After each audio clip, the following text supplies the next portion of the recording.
శివాయ గురవే నమః.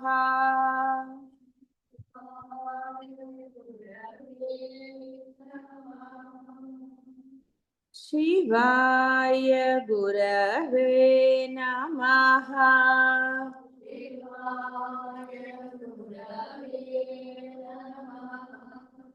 శివాయ గురవే నమః.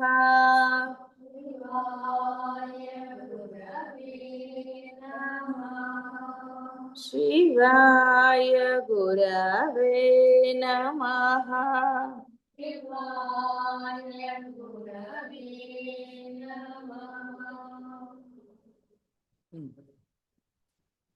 కాబట్టి అన్ని ఆ అమ్మే. యజ్ఞము అంటే ఒక కర్మ.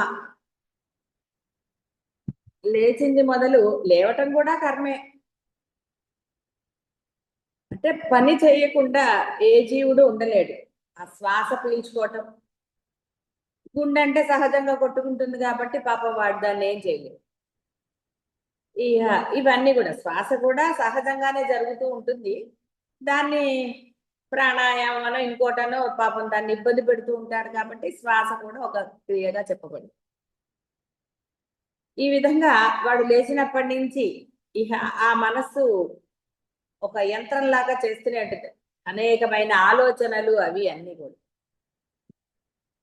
రమణ మహర్షి చెప్పిన అత్యద్భుతమైన సూత్రం సుమ్మయిది. అది పాటిస్తే అసలైన ధ్యానం అన్నా, నామరూపరహిత స్థితి అన్నా, అన్నిటికీ అతీతమైన స్థితి అన్నా అదే. దీనికి పెద్ద సాధనలు ఏం అక్కర్లేదు. ఎందుకంటే మౌనంగా ఉండటం మీ అందరికి చాలా అలవాటు కదండి. అఖండ మౌనంగా ఉంటారు కదా. అభ్యాసేన అని అక్కర్లా. మీకు అభ్యాసం లేకపోయినా మౌనంగా ఉండటం చాలా సులభంగా ఆచరిస్తారు. ఎక్స్పీరియన్స్ ఉంది కదా నాకు. మీతో ఎక్స్పీరియన్స్ నాకే కదా ఉంది. ఎంత మంచి మౌనమో చూడండి. అసలు అక్కడ తొందరు ఎక్స్ప్రెషన్స్ కూడా ఉండవు.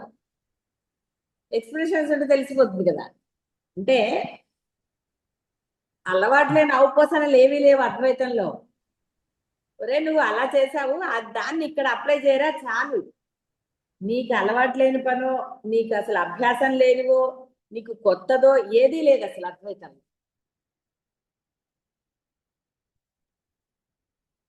దాన్ని ఆచరిస్తే చాలా సుమ్మయిరు.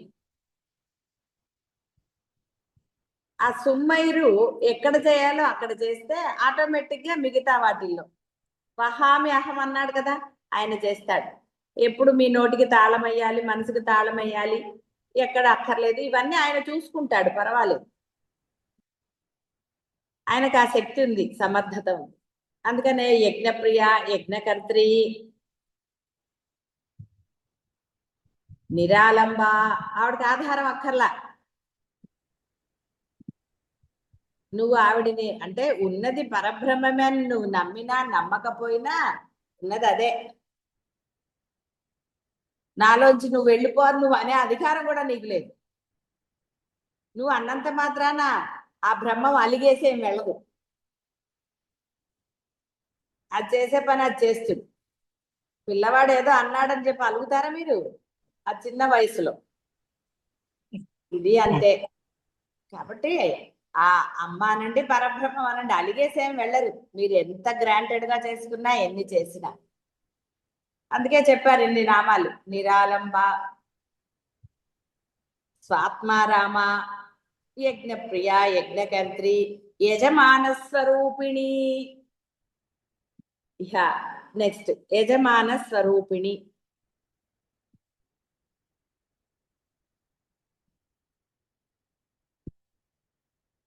యజ్ఞో వై విష్ణు, యజ్ఞమే పరమేశ్వరుడు.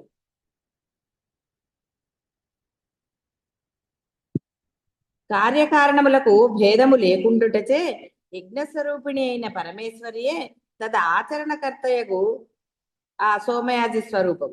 యజ్ఞ దీక్షితుడగు బ్రాహ్మణుడు పరమేశ్వరుని అష్టమూర్తులలో 8వ వాడు ఈ సోమయాజి. ఇతను యాగాచరణ దీక్షను వహించి కంకణము దాల్చినవాడు కాబట్టి యజమానుడు. పరమేశ్వరి యజమాన స్వరూపిణి అంటే ఏదో మనకి ఎక్కడ యజమాని అంటే ఒక యజ్ఞం గురించి అని చెప్పారు, అక్కడ బ్రహ్మగా కూర్చుంటాడని. యజమాని అంటే తెలుసు కదా, ఇంటికి పెద్ద నిర్ణయాలు తీసుకుంటారు. యజమాని యజమానురాలు ఇవి అందరికి ది బాస్ తెలిసిందే. కాబట్టి అయితే ఇక్కడ ది బాసులు ఒక్కటే, కింద వాళ్ళు అమ్మ కాదనడానికి లేదు. అంటే ఒక నిర్ణయం తీసుకుని ఒకటి ఆచరణలో పెట్టుకునే శక్తి ఏదైతే వాడికి ఉందంటున్నాడో అది కూడా అంటే నీలోని ఆ స్ఫురణ శక్తి తెలివితేటలు ఏదైతే నువ్వు భావిస్తున్నావో నేను ఆహా అని అంటున్నావో అది కూడా ఆ పరబ్రహ్మ శక్తియే, ఆవిడే. అందులో ఏం సందేహం. యజమానిగా ఉన్నది కూడా ఆవిడే. కాబట్టి ఇక్కడ నువ్వు నేను అని అహంకరించడానికి ఏమున్నది అసలు? ఏది లేదు. నువ్వు దాచుకునేది ఏమిటి? నీదే ఏదన్నా? ఏది కాలేదా? కానీ అన్నిటికీ ఆ తాపత్రయాలు ఎన్నో వింటాం, ఎన్నో చూస్తాం, ఎంతో అనుభవం అయినా జీవుడు లక్షణాలని వాడు మార్చుకోవటం లేదా. అసలు ఇన్ని స్తోత్రాలు ఎందుకండి? ఏది అక్కర్లేదు. అసలు ఉన్నదే అసలైన స్థితి. నువ్వే పరబ్రహ్మం. నువ్వు పరబ్రహ్మం అయ్యిండి కూడా అలా ఉండట్లేదు కాబట్టి నీకు ట్రైనింగ్ ఇవ్వాల్సి వచ్చింది. ఆ ట్రైనింగ్ సెల్ఫ్ చెప్తారు, ఇలా ఇలా చేయరా. ఉద్యోగాలకి ఇప్పుడు ట్రైనింగ్ ఇస్తారు కదండి. పూర్వకాలం ఎక్కడున్నాయండి ట్రైనింగ్లు? ఇప్పుడు ట్రైనింగ్లు కోచింగ్లు ఇన్ని చేసినా వాడికి అవి అనుమానాలే కదండి. ఇలా అనేక రకాలు. కానీ ఆ అమ్మ అనుగ్రహం ఉంటే ఈ ట్రైనింగ్లు కోచింగ్లకు మించిన ట్రైనింగ్ కోచింగ్ ఆవిడే ఇస్తుంది. నిన్ను ఒకటేసారి తీసుకెళ్ళి అక్కడ కూర్చోబెట్టే శక్తి ఆవిడకి మాత్రమే. ఆవిడ శరణాగతి పొందటమే. శరణాగతి పొందడానికి పెద్ద వేరే కష్టం ఏముందండి? సుమ్మయుడు. కాబట్టి యజమాన స్వరూపిణి కంకణం కట్టుకోవాలి. నేను శరణాగతిలోనే ఉంటాను అన్న కంకణం కట్టుకోవాలి. సుమ్మయురుగానే ఉంటాను మనసుతో సహా.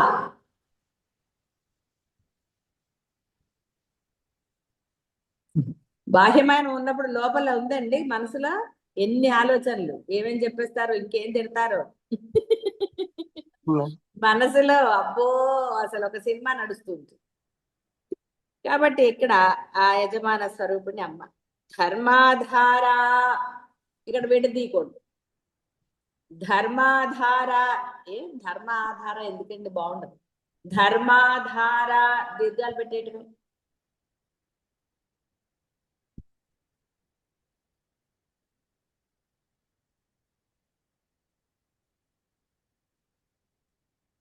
ధర్మే సర్వం ప్రతిష్ఠితం.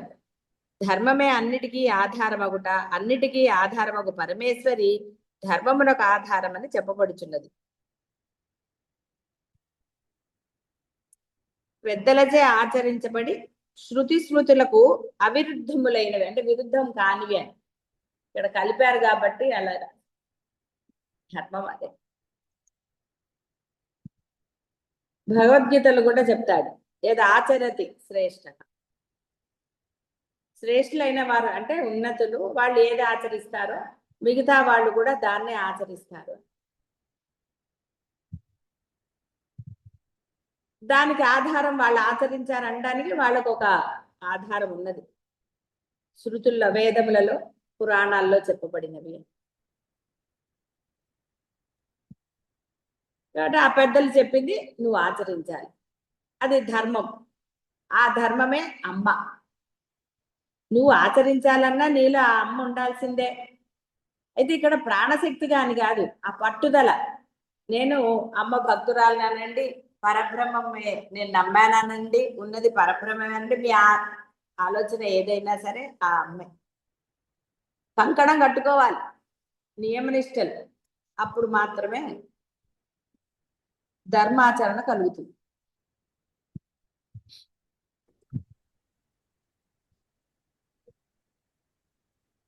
ధర్మే సర్వం ప్రతిష్ఠితం. ధర్మంలోనే అంతా ఉంది. ధర్మం చేసిన వాడే ప్రశాంతంగా ఉంటాడండి. ఏమండి నేను ఎన్ని వ్యస పనులు చేసినా హాయిగా నిద్రపోతాను, నాకేం దిగులు లేదండి అంటే ఇంక వాడి గురించి చెప్పేదేముంది? వాడికి అదే గొప్ప. కాబట్టి నేను కూడా అలాగే ఉంటానని అనరాదు. నీకు వాడికి తెలుసా తెలీదా అనవసరం. నీకేమిటి తెలుసు ధర్మం అంటే? నువ్వు ఆ ధర్మాన్ని ఆచరించు. ప్రాణం పోయినా సరే ధర్మాన్ని వదలకూడదు అంటుంది వేదం. ధర్మే సర్వం ప్రతిష్ఠితం. ధర్మమే అన్నిటికీ ఆధారం. అన్నిటికీ ఆధారం ఒక పరమేశ్వరి ధర్మమునకు ఆధారం. అట్టి ధర్మములు నశింపు కాకుండా వేద విధుల రూపమున వెలిసేది వేదమాత స్వరూపము. ధర్మము గ్లాని సంభవించినప్పుడు, లేదా యదా గ్లాని భవతి అని వినుంటారు కదా, సంభవించినప్పుడు ఎల్లడును తానే ఏదో ఒక ఉపాయముతో అవతరించి ధర్మ సంస్థాపన చేస్తుంది పరమేశ్వరి. కాబట్టి ధర్మాధార శృతి స్మృతి విహితములకు ధర్మములే పరమేశ్వరికి ఆధారాలు. అంటే ఇక్కడ ఏదో మీరు పరమేశ్వరికి ఆధారాలు అంటే వేరే కదా, ఆవిడే వేదం. అందులో చెప్పింది ఆవిడ ధర్మం ఏమిటి చెప్పింది. ధర్మం చెప్తే అధర్మం ఏమిటో తెలిసింది కదండి. ఆవిడ అధర్మాలు ఏమిటో చెప్పలేదు. వేదం అంతా కూడా పాజిటివ్ గానే చెప్పింది, ఇలా ఉండరా అని చెప్పింది. అయితే అది నిష్కర్షగా అలా ఉన్నప్పుడు వీటి యొక్క ఆచరణ కష్టం. కాబట్టి ఈ స్మృతులు పురాణాల్లో శాస్త్రాల్లో ఏం చేశారు అంటే ఆ ధర్మాన్ని సూక్ష్మాన్ని వాళ్ళు ఎలాబరేట్ చేసి చెప్పారు. ఇలా ఉండు, గృహస్థుకి ఇవి, సన్యాసికి ఇవి, బ్రహ్మచారికి ఇవి, సో ఇలా చెయ్యరా, వీటికి ప్రాయశ్చిత్తాలు ఇవి. ఒకవేళ అంతగాని చేయటము ప్రాయశ్చిత్తం కాదు, బై ఛాన్స్ తెలియక, తెలిసి తెలియక అన్న వర్డే లేదు అసలు, తెలియక చేసిన దానికి కూడా ప్రాయశ్చిత్తం పెట్టారు. కాబట్టి ఇలా అవన్నీ వచ్చాయి. అందుకని అన్నిటికీ ఆధారం ఆవిడే. ఇక్కడ ప్రింటింగ్ మిస్టేక్, అంతేగాని పరమేశ్వరికి ఆధారం ధర్మం అని కాదు. ధర్మమే పరమేశ్వరి, అంతేగాని వాళ్ళకి ఆధారం ఏంటంటే ధర్మం అంటే ఇంకో అర్థం ఏమిటి? నువ్వు ధర్మంగా ఉంటే నువ్వే పరబ్రహ్మం. ధర్మంగా ఉన్నవాడిని ఎదిరించేవాడు ఎవడు లేడండి. ఏదో బాహ్య ప్రపంచంలో సినిమాల్లో వాడు అధికారంతో ఇంకో దాంతో వాడు చెయ్యవచ్చు గాక, కానీ వీడు ధర్మంగానే అంటే వీడి పూర్వజన్మ కర్మ ఏదన్నా అని మనం అనుకున్నా, కానీ వాడు ఆ ధర్మము వాడిని ఎప్పుడు కూడా లేట్ అవుతుందేమో సినిమాల్లో చూపించినట్టుగా బాహ్య ప్రపంచంలో కొంచెం, అది అకార్డింగ్ టు కర్మ అనుకున్నా ఆఖరికి ధర్మమే గెలిచి తీరుతుంది. వాడి యొక్క మరుజన్మ, ఉన్నత జన్మ లభించాలి అంటే ఇదే. ఓకే, ఇక్కడ కష్టాలు పడ్డాడు, కర్మ నశించిపోయింది, అందుకనే కష్టాలు వస్తే భయపడక్కర్లా. నీ కర్మ నశింప చేయడానికే పరమాత్మ నీకు కర్మలు ఇస్తాడు. నువ్వు అనుభవింపగలిగినవి మాత్రమే ఇస్తాడు నువ్వు ధర్మంగా ఉన్నప్పుడు. ఆయన వెన్నంటే ఉంటాడు అని మళ్ళీ విడిగా చెప్పక్కర్లా, ఎందుకంటే ఆయన ఉన్నది, నీలో ఉన్నది ఆయనే. నీకు అండగా ఉండి తీరుతాడు. నువ్వు ధర్మంగా ఉండు, నీ మనస్సులో నువ్వు ఆ కంకణం కట్టుకో, నేను ధర్మాచరణ మాత్రమే చేస్తాను, ధర్మంగానే ఉంటాను, నువ్వు భయపడకు. ఎందుకంటే ఇక్కడ అందరికీ భయపడతాడు ఈ జీవుడని. వాడికి వాడే భయపడతాడా అంటే వాడికన్నా వాడు అందరికీ భయపడతాడు. ఈ భయం అంతా దేనికండి? వీడికి చూస్తారా చూడరా, ఇక అనేక కారణాలండి, సమర్థింపులు. అందుకని వాడు ప్రతి వాడికి భయపడతాడు. ఆ భయం వీడిదే. అవతల వాడు అలాంటి వాడా కాదా అవన్నీ తర్వాత విషయాలు. నువ్వు ధర్మంగా ఉండు మరి. ధర్మానికి భయపడు, పరమేశ్వరికి భయపడు. వీళ్ళందరూ ఎవరండి? ఈ జన్మలో వాళ్ళే. ఈ జన్మలో అయినా నీతో ఉంటారని గ్యారంటీ ఉందా? ఏమీ లేదు.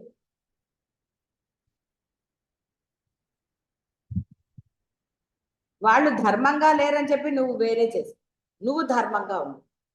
నువ్వు కంకణం కట్టుకో, నువ్వు దీక్ష తీసుకో. ఆ దీక్ష ఎంతటి ఉన్నది అంటే పరమశ్రేయస్సుని కలుగుతుంది.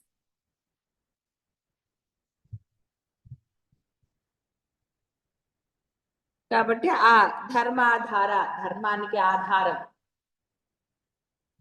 నువ్వు ధర్మంగా ఉంటే నీవే అపరబ్రహ్మ. ధనాధ్యక్ష, ధనము లక్ష్మీ స్వరూపము. మహాలక్ష్మి పరమేశ్వరి యొక్క ఏకాంతమగుట పరమేశ్వరి ధనాధ్యక్ష. సర్వధనములకు నవనిధులకు కుబేరుడు అధ్యక్షుడు అంటారు.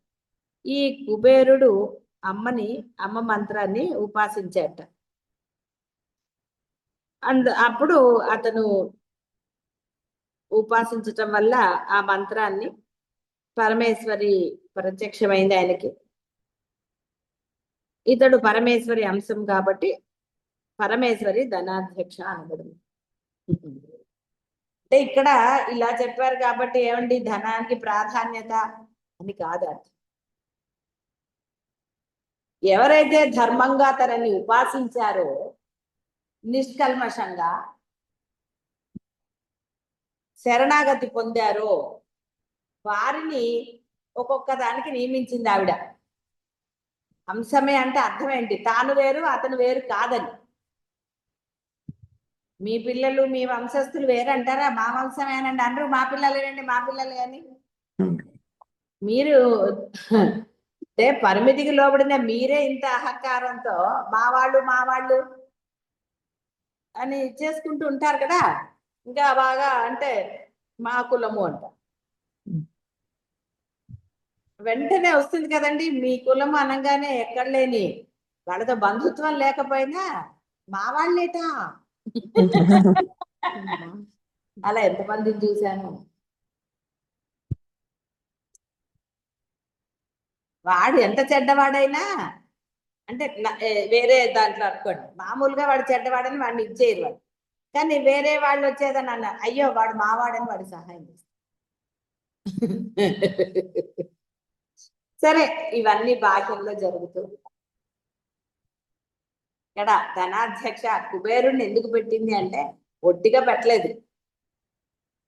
అమ్మ యొక్క ఒక మంత్రాన్ని ఎలా ఉపాసించాడు? మంత్రానికి అధిష్టానమైన పరమేశ్వరిని పొందాడు. అంటే ఏకత్వ భావం పొందాడు, సర్వస్వ శరణాగతి పొందాడు, ఆ భావాతీత అత్యున్నత స్థితికి చేరాడు. అత్యున్నత స్థితిలో బ్రహ్మానందమే ఉంది తప్ప అన్నం లేదు. కాబట్టి అతనిని ధనాధ్యక్షుణ్ణి చేసి, ఎందుకంటే ధర్మంగా ఉన్నాడు. అమ్మనే నమ్మాడు కాబట్టి వాడు ఇంకా అధర్మం చేయడు. వాడిలో నేను అన్న భావన లేదు కాబట్టి వాడిని, ఎందుకంటే ఈ ధనమే కదండి భయంకరమైనది. లేచింది మొదలు దాంతోటే తిప్పలు. అది చేరిందా ఇక అసలు చెప్పక్కర్లేదు. అందుకని ఉపాసకులకి అంటే అర్థము సర్వస్వ శరణాగతి పొందిన వాళ్ళకి ఆ పదవి ఇచ్చింది. వాడు ఇక ఏదైనా సరే ఆ ధర్మాన్ని అంటే అసలు క్వశ్చనే లేదు.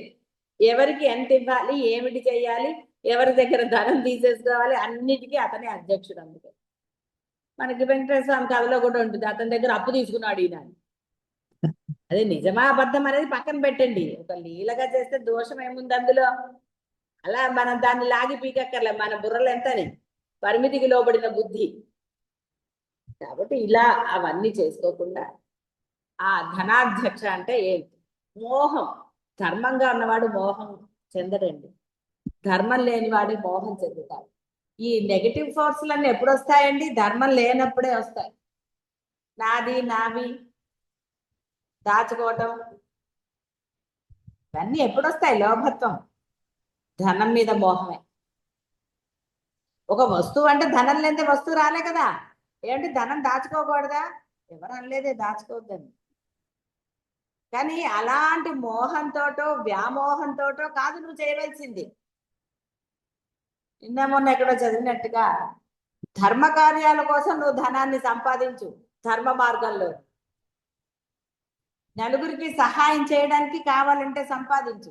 నీ వాళ్ళకి మాత్రమే కాదు, బాగా గుర్తుపెట్టు. కేవలం నా కుటుంబ సభ్యులు, నా మిత్రులు, అది ఎప్పటికీ కాదు. అక్క చెల్లెళ్ళ కథ విన్నారు కదా. కాబట్టి నా వాళ్ళకే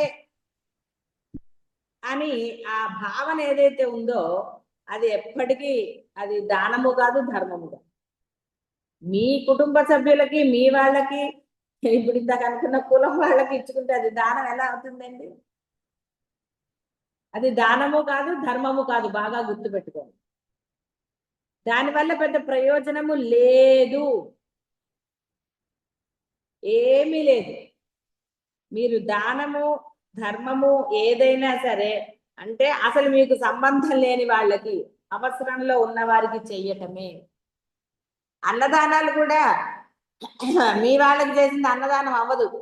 మామూలుగా మనం గృహప్రవేశం చేసి ఏం చేసి మన బంధువుల్ని పిలిచి పెట్టుకుంటామండి కొంత అన్నదానం ఇది జరగాలని. నిజంగా చెప్పండి, మీ వాళ్ళని పిలిచి మళ్ళీ రిటర్న్ గిఫ్ట్ మీరు ఇస్తారు, వాళ్ళు పుచ్చుకుంటారు, వాళ్ళు ఇస్తారు. సార్ లావాదేవీలు అయిపోయిన తర్వాత దానానికి ఎక్కడుందండి ప్లేస్? ఇలా ఎన్నో ఈ ధనంతో కూడింది అన్ని బేరాలండి. వీళ్ళేమిచ్చారు, వాళ్ళేమిచ్చారు. ఇప్పుడు వీళ్ళు గిఫ్ట్ ఇవ్వగానే అక్కడ మనసులో అయ్యో గిఫ్ట్ ఇచ్చారు కదా వీళ్ళకి, వీళ్ళకి ఇప్పుడు ఏమన్నా ఇవ్వాలి మనం. అప్పటి వరకు ఏమి ఇవ్వక్కర్లేదు అనుకుంటారండి మనసుల్లో. అక్కర్లేదు పెద్ద అక్కర్లేదు వాళ్ళకి ఇవ్వాలి, పెద్ద వాళ్ళకి మనం ఇస్తే మటుకు వాళ్ళు ఏమన్నా ఇచ్చేస్తారు. ఇలా అనేక రకమైన ఇస్తారు. పాపం బ్యాడ్ లక్ వాళ్ళు గిఫ్ట్ ఇచ్చారు, కొంచెం మంచి గిఫ్ట్ ఇచ్చారు అనుకున్నాం. ఇక మనసు ఇవ్వకపోతే అంటే కొంచెం మంచి మనసు ఉన్న వాళ్ళైతే ఇద్దారు, ఇస్తే ఇచ్చారు ఇద్దంటారు. ఇక అప్పుడు మొదలవుతుంది ఎందుకు వచ్చిన గోలంతా. నీవు ఇస్తే లేకపోతే లేదు, వాడు ఇస్తే ఇస్తానన్నా. ఎందుకండి ఇవన్నీ లింకులు? ఎందుకు అసలు? ఆ బుర్ర ఏమన్నా ప్రశాంతంగా ఉంటుందా? ఎన్ని గుర్తుపెట్టుకోవాలి, వాడేమి ఇచ్చాడు. పూర్వకాలం రాసుకునేవాళ్ళు లిస్టు, ఎందుకంటే వీడు మళ్ళీ అక్కడ చదివించాలి. అందుకని అప్పుడు పూర్వకాలం రాసుకునేవాడు, పక్కన ఒకడు కూర్చునేవాడు పేపరు పెన్ను పెట్టుకుని. బ్రాహ్మడు అనౌన్స్మెంట్లు చేసేవాడు, ఫలానా వాళ్ళు ఇంత ఇచ్చారు, వీళ్ళు రాసుకుంటారు, మళ్ళీ వాళ్ళ పెళ్లిళ్ళల్లో వీళ్ళు చదివించారు. ఇలా ధనంతో నానా తిప్పలేదు.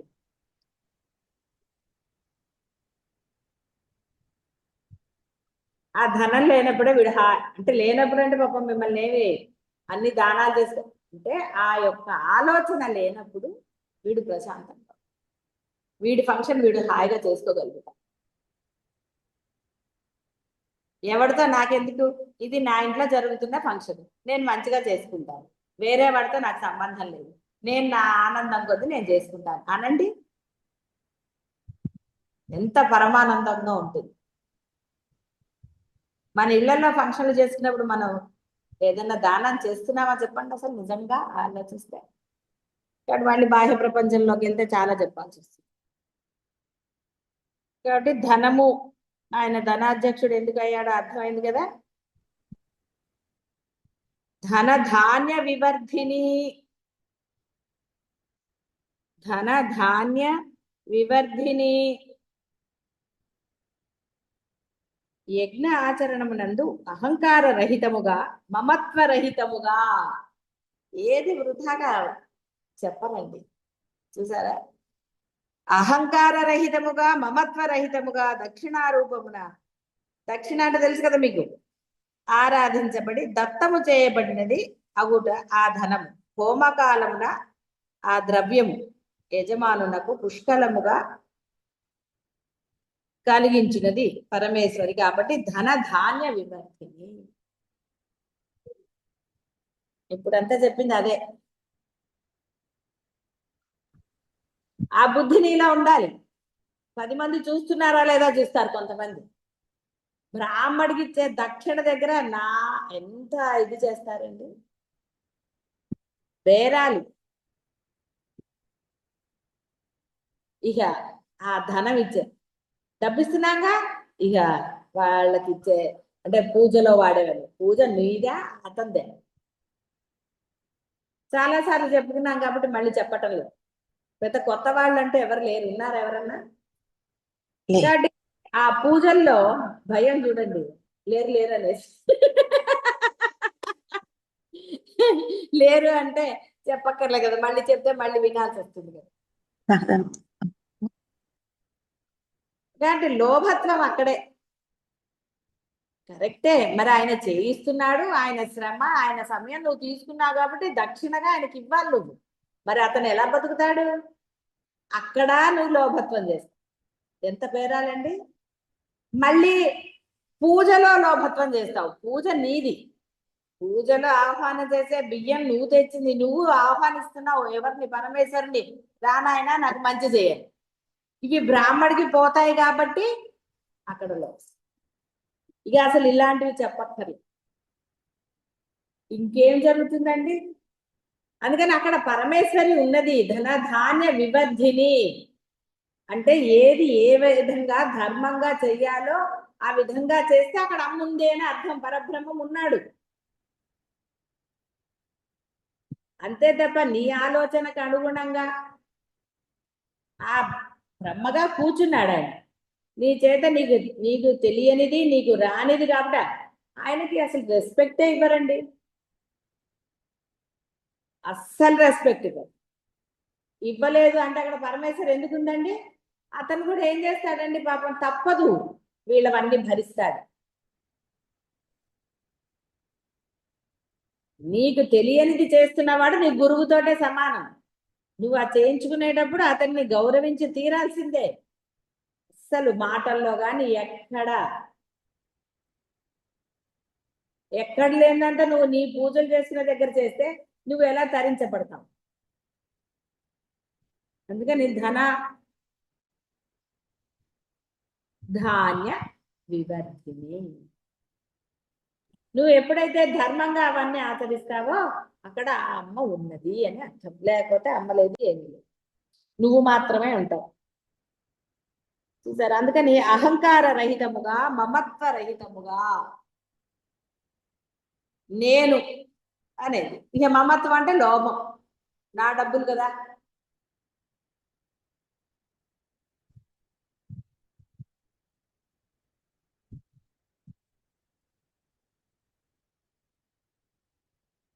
పరమేశ్వరి శ్రీదేవి స్వరూపురాలుగా, ధనాన్ని వసుంధర స్వరూపురాలుగా, ధాన్యాన్ని రెండును ఆవిడే పెంపొందిస్తారు. రెండే ఆవిడవేనండి. మీదంటే ఎక్కడుంది అసలు? ఉన్నది అనే అధికారం ఎక్కడుంది అసలు మీకు? భూమాతగా ఆవిడ ఉంది కాబట్టి మీకు ధాన్యం. మీరు పండించకపోయినా వేరే వాళ్ళు పండిస్తున్నా అదే. కాబట్టి ధనధాన్య వివర్ధిని. విప్రప్రియ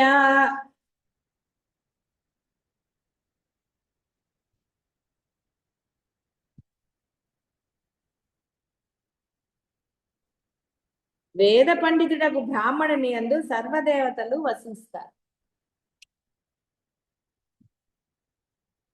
విప్రప్రియ అంటే పాండిత్యం. వేద పండితుడు అంటే శాస్త్రాలు తెలిసి ధనాన్ని ఆశించకుండా కేవలం ఆ యొక్క వేదంలో చెప్పబడిన దాన్ని మాత్రమే ఆచరించే ధర్మము ధైర్యము కలవు. ఈ రోజుల్లో ఎక్కడున్నాడు అంటే ఉంటారు, ఈ రోజుల్లో కూడా ఉన్నారు. మనం వాళ్ళ దగ్గరికి వెళ్ళాము ఎందుకంటే భయం, వాళ్ళు ఎంత అడుగుతారు. వాళ్ళు శాస్త్ర ప్రకారం చేయమంటారు. 3 గంటలు కుదరదండి, గంటలో చేయటం అంటారు వాళ్ళు. మనకి గంటలో అయిపోవాలి. గంటలో ఆ యొక్క వ్రతమో ఏదో ఒకటి అయిపోవాలి, పుణ్యం వచ్చేయాలి, అన్నీ వచ్చేయాలి. ఎలా వస్తుందండి? నువ్వు సరిగ్గా అన్నం తింటే కదా అది నీకు వంట పెట్టడం ఏదో ఒకటి ఆకలి తీరటమో జరుగుతుంది.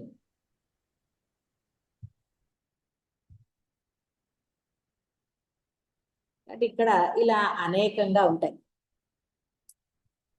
కాబట్టి వేద పండితుడు బ్రాహ్మణుని యందు అందరూ ఉంటారు.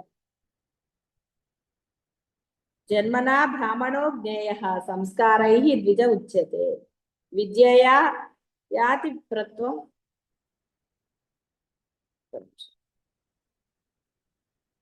యాతి విప్రత్వం త్రిభిః శ్రోత్రియ ఉచ్యతే. బ్రాహ్మణ వంశమున జన్మించిన వాడు బ్రాహ్మణుడని, ఉపనయనాది సంస్కారములు పొందిన విజుడని అనబడును. వేదాధ్యయనం వలన విప్రుడు అనబడతాడు. వీళ్ళందరూ శ్రోత్రియులే. వేద పఠనం వలన బ్రాహ్మణునకు విప్రత్వం వచ్చు. పరమేశ్వరి వేదస్వరూపిణి, వేద జనని, వేద విద్యా ప్రవీణులకు విప్రులయందు ప్రీతి గలది. వేద పఠనము పరమేశ్వరుని స్తుతించుటేగాన తనను స్తుతించు విప్రులయందు ప్రీతి గలదని భావించవచ్చు. కాబట్టి ఇక్కడ ఎవరైనా అంతే, ఎవరిని ఆరాధిస్తారో వారి యందు మీరు కూడా అంతే కదా. మిమ్మల్ని పొగిడే వాళ్ళంటే ఇష్టం ఉంటుంది, కానీ మిమ్మల్ని తిట్టే వాళ్ళంటే ఇష్టం ఉంటుందా? అయ్యో రామ. కాబట్టి ఇక్కడ అందుకని అమ్మని వేరే అనక్కర్లా. ఇక్కడ అమ్మకి అలా అని కాదు అర్థం ఇక్కడ తీసుకోవచ్చు. వాళ్ళు ధర్మంగా ఉన్నారు. వేదంలో ఏ మంత్రాలు అయితే చెప్పబడ్డాయో ఆ మంత్రాలని చక్కగా అనుష్ఠానం చేస్తున్నారు. దాని యందు మాత్రమే వారు ప్రీతి కలిగి ఉన్నారు. దానివల్ల వచ్చే ఈ ధనము పట్ల కానీ ఇంకో దాని పట్ల కానీ వాళ్ళకి ఆచార వ్యవహారాలు చక్కగా పాటిస్తారు.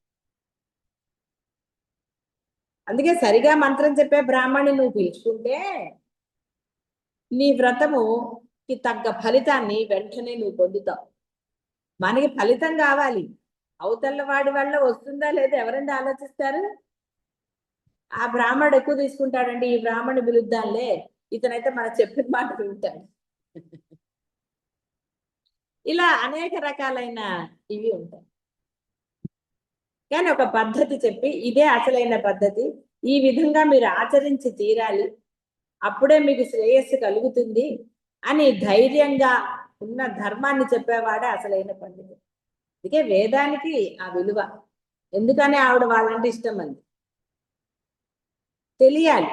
ఇప్పుడు క్రాష్ కోర్సులకిను అసలు చదువుకి తేడా లేదా? 3 నెలల్లో ఏం చదువుతాడంటే వీడు ఒక పద్ధతి ప్రకారంగా ఆ కోర్స్ అంతా కంప్లీట్ చేసిన వాడి దగ్గర నాలెడ్జ్ ఎక్కువ ఉంటుంది.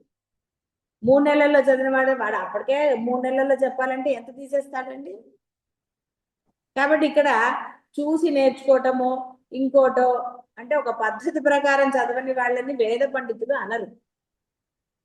వాళ్ళు ఏంటంటే వీళ్ళ దగ్గర వాళ్ళ దగ్గర అసిస్టెంట్లుగా కొన్నాళ్ళు చేసేసి ఏవో వీళ్ళకి మంత్రాలు వచ్చేస్తే వీళ్ళు చదివేస్తారు. అని వాళ్ళు నేను చిన్నతనంగా నేనేం చూడటం లేదు. వాళ్ళు వాళ్ళ పద్ధతి ప్రకారం ఏదో వాళ్ళ ఇది చేస్తారు. కానీ నువ్వు ఎప్పుడో ఒకసారి చేసుకునే ఒక వ్రతమో ఏదైనా సరే దానికి ఒక మంచి వేద పండితుడిని చూసి చక్కగా ఆయన గురించి ఎంక్వైరీ చేసుకోండి. ఎవరు చక్కగా స్పష్టంగా మంత్రాన్ని చదువుతారు, ఎవరు ఆశించకుండా ఉన్నారు. మనం ఆ దృష్టితో వెతికితే వాళ్ళు దొరుకుతారు. మనకు ఆ దృష్టి లేనప్పుడు ఎలా దొరుకుతారండి? ఇప్పుడు మనకి ఇక్కడ గృహప్రవేశానికి రాలేదు 3 బ్రాహ్మణులు వేద పండితులు. కరోనాలో కూడా వాళ్లే కారులో వచ్చారు. డబ్బు కోసం వాళ్ళు ఇంత దూరం రావక్కర్లా, మనమేమి ఇంత ఇస్తామని కూడా ఏం చెప్పలేదు. వస్తే చూద్దాంలే అనుకున్నాం. సొంతంగా కారు వేసుకుని మరీ వచ్చి 3 రోజులు నేల మీద పడుకుని, అంటే మన దగ్గర ఏం లేవనుకోండి వాళ్ళకి ఇవ్వడానికి.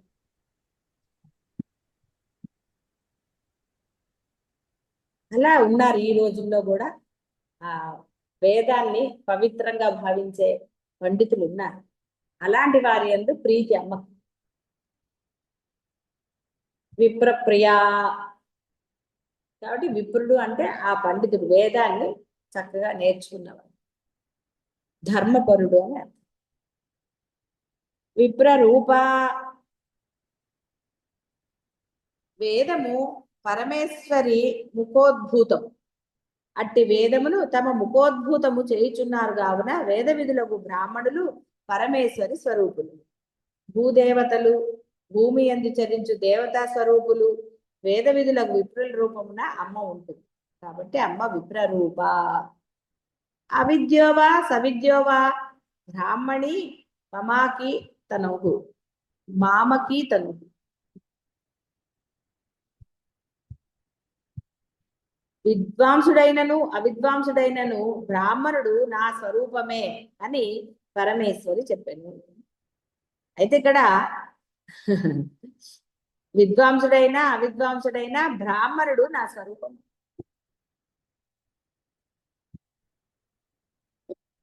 అదేంటండి మరి బ్రాహ్మణులు అంటే ఆవిడకి ఇష్టమా అంటే అర్థం ఇక్కడ విద్వాంసుడు అవిద్వాంసుడు అంటే వేదం నేర్చుకున్నా నేర్చుకోకపోయినా కొంతమంది ఉంటారండి, అంటే బ్రాహ్మణ వంశంలోనే జన్మిస్తారు.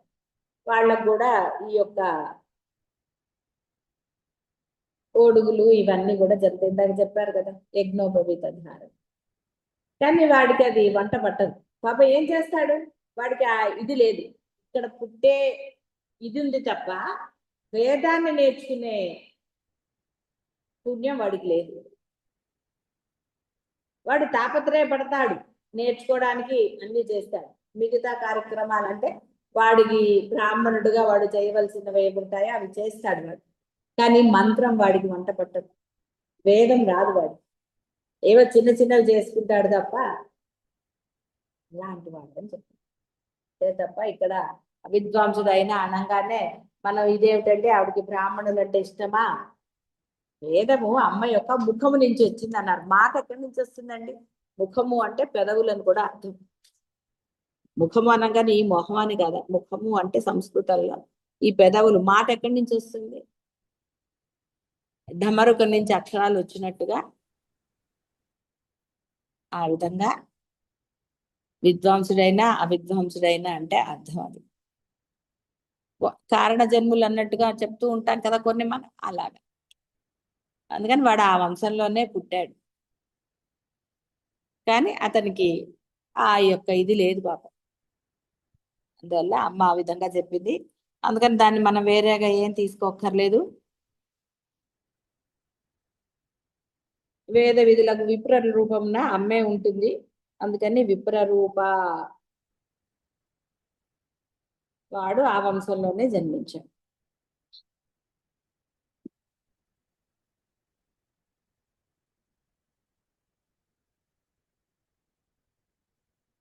విశ్వభ్రమణకారిణి,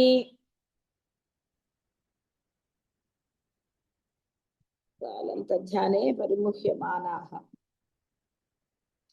కొందరు స్వభావ మూలకమని మరికొందరు కాల విధానమే అని చెప్పినను పరమేశ్వరి శక్తి ఏ విశ్వభ్రమణ కారణము. కాబట్టి సైన్స్ చెప్పిందండి, ఇంకోటి చెప్పిందండి, అది చెప్పిందండి అని ఎన్నన్నా అమ్మే మూల కారణం. అమ్మ శక్తే ఈ యొక్క విశ్వభ్రమణానికి, అంటే ఈ లోకము ఇలా నడవడానికనండి, ఏర్పడడానికనండి, మళ్ళీ నశించడానికనండి, దేనికైనా కూడా అమ్మే కారణము. విశ్వభ్రమణకారిణి. ప్రపంచం యొక్క సృష్టి స్థితి తిరోధాన అనుగ్రహములు ఇవన్నీ కూడా ఈ జగత్ వ్యాపారం. ఇదే భ్రమణము అంటే. అంటే ఏదో భూమి గుండ్రంగా తిరుగుతుందని కాదు అర్థం. ఈ సృష్టి స్థితి లయాలు ఇప్పుడు చెప్పాం కదా, లయించిపోవటం, ఇంకా ఒక యుగం అయిపోయిందని మళ్ళీ ఇంకొక యుగంలోకి ప్రవేశించటం, ఈ శక్తి అన్ని కూడా ఆ అమ్మవే భ్రమణకారిణి. ఇదంతా కూడా ఆ పరమేశ్వరి యొక్క అధీనంలోనే ఉంటుంది. ఆ అమ్మ ఎలా అంటే అలాగా, ఇంకా చాలు ఇక్కడికి అనుకుంటే అక్కడికి యుగం అయిపోతుంది. నెక్స్ట్ యుగం మొదలవ్వాలి అంటే ఆవిడ అవుతుంది. సంకల్పం మాత్రం చేత శక్తి ఆవిడకున్నది. ఈశ్వర సర్వభూతానాం హృద్దేశే అర్జున తిష్టతి భ్రామయ సర్వభూతాని యంత్రారూఢాని మాయయా. ఈ విశ్వంలో అంటే ఈ సమస్త జీవజాలం వాని యందు పరమేశ్వరి చిత్కళ రూపం నుండి వానికి చైతన్య శక్తిని కలిగిస్తుంది. వాని భ్రమణంనకు కారణం. విశ్వము అంటే ఈ ప్రపంచం. ఇదంతా కూడా ఈ సముద్రాలు, సప్త సముద్రాలు, భూగోళము, దివారాత్రాలు అన్ని చేసేది మహాశక్తి అయిన పరమేశ్వరియే. కాబట్టి చూడండి, కాలానికి అనుగుణంగా ఒక్కోసారి రాత్రులు ఎక్కువ ఉంటాయి, ఒక్కోసారి పగలు ఎక్కువ ఉంటుంది. ఇవన్నీ ఎవరు చేస్తున్నారంటే ఆవిడే. ఆవిడ అధీనంలోనే ఉన్నాయి అవన్నీ. ఆవిడ సైగానండి, ఇంకోటనండి, వీరందరూ కూడా ఆవిడ ఏది చెప్తే అదే చేస్తారు తప్ప చెప్పేది ఒకటి, ఆవిడ చెప్పేది చెప్తూ ఉంటుంది, వీళ్ళు చేసేది వీళ్ళు అలా ఉంటారండి. వాళ్ళు సర్వస్వ శరణాగతి పొందిన వారు కాబట్టి దిక్పాలకులు అయ్యారు, అధ్యక్షులు అయ్యారు, అన్నిటికీ ధనాధ్యక్ష లాగా. వాళ్ళ అమ్మ సైగతోటే వాళ్ళు పనులు చేస్తారు, అంతేగాని అమ్మ చెప్పేది ఒకటి వాళ్ళు చేసేది ఒకటి ఉండదు. మీకు కూడా ఎంత కోపం వస్తుందండి, మీ పిల్లలు మీ వాళ్ళు ఎవరైనా మీరు చెప్పింది చేయకపోతే కోపం రాదు? వీడు నేను చెప్పేది ఒకటి వాడు చేసేది ఒకటి అని తిట్టుకోరు? కానీ మళ్ళీ మీరేం చేస్తారండి, మీరు చెయ్యొచ్చు పాపం, మీరు తిట్టుకోవచ్చు, కానీ మీరు మటుకు అది చెయ్యరు. అదే పిల్లలు అడిగారు అనుకోండి, ఎంత కోపం వస్తుందండి, నువ్వు మటుకు చేస్తావా అంటే. కాబట్టి ఇక్కడ వీళ్ళందరూ కూడా అమ్మ ఏది చెప్తే దానికి అనుగుణంగా, అంటే అర్థం ఈ విశ్వం యొక్క ఈ సృష్టి స్థితిలో అనండి, రాత్రి పగళ్ళనండి, ఏదైనా సరే. ఇప్పుడు ఇక్కడ ఈ నదికి రావాలి అంటే ఆ నదికి ఏవైనా వస్తాయి. అంటే ఏదైనా చేయగలి, ఉత్పాతాలనండి, భూ ప్రకంపనలనండి, ఏదైనా సరే ఆవిడ వల్లే జరుగుతుంది. అందుకని విశ్వభ్రమణకారిణి ఆ మహాశక్తిని గుర్తించి, ఆ శక్తి ధర్మస్వరూపురాలు కాబట్టి నువ్వు ధర్మంగా ఉంటే ఆ శక్తి నీవే అవుతావు. అంటే అవన్నీ చేయమని కాదు, అంటే ఆ యొక్క ఆనందం ఆమెలాగా అంతటా వ్యాపించి ఉండే శక్తి అనండి, ఇంకోటి అనండి, ఇవేవి కూడా మిమ్మల్ని ఆశ పెట్టడానికో మీరు ఏదో చేసేస్తారని కాదు. ఇందులోకి వెళ్తే కదండి అసలైంది తెలుస్తుంది, లేదా ఎలా తెలుస్తుంది? అసలు ఏసీ గురించి తెలియని వాడికి ఏసీ రూమ్ లోకి వెళ్తే కదా తెలుస్తుంది, ఆహా ఎంత బాగుంది అంటాడు. కాబట్టి ఆ బ్రహ్మానందాన్ని పొందిన వాడికే అసలైన తెలుస్తుంది. కాబట్టి అందరూ కూడా ఆ బ్రహ్మానందాన్ని పొందండి. శుభం భూయాత్.